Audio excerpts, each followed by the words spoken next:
Portuguese for today's video. Basta, yun na yun. Magluluto ako ng sweet and sour na tamban na isda. Siyempre, na-ready ko na ang mga sangkap at yung isda na galing sa Alaska, nalinis ko na. At kinuha yung buto, sa madaling salita, boneless. Ano-ano ang mga sangkap na ginamit na gagamitin sa sweet and sour? Of course, lahat ng sangkap galing ibang bansa dahil vlogger na nga ako at sobrang yaman. Sobrang yabang. Red bell pepper galing Spain. Carrots naman galing US. Garlic, Korea. Onion, Nepal. Tomato fish, Italy. Of course, pineapple galing Cambodia. Vinegar galing Thailand, gawa ng ihi ng elepante. Napakaasim, masasabi mo talaga na organic. Asin galing Pacific Ocean, sa pinakailalim ng Pacific Ocean. Pinakamagandang klase na asin. Asukal naman galing Australia, gawa sa ihi ng kangaroo.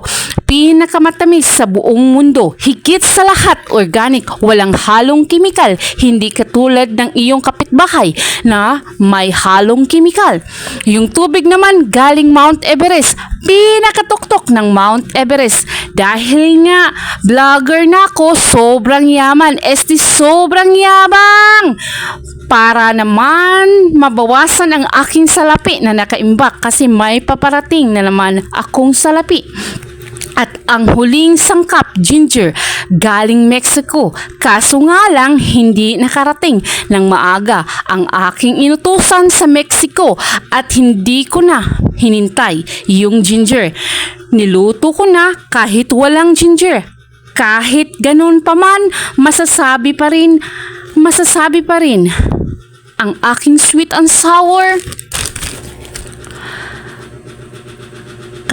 masarap. Kaya tatawagin ko tong sweet and sour ala Kabulikat.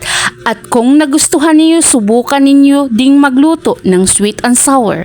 Ano pang ginagawa ninyo?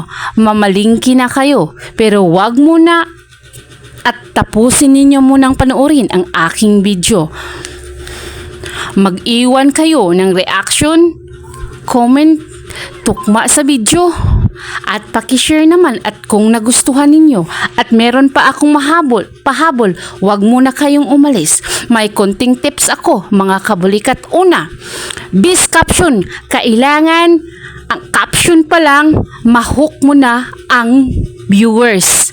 Pangalawa, in 3 seconds, kailangan din mahook mo din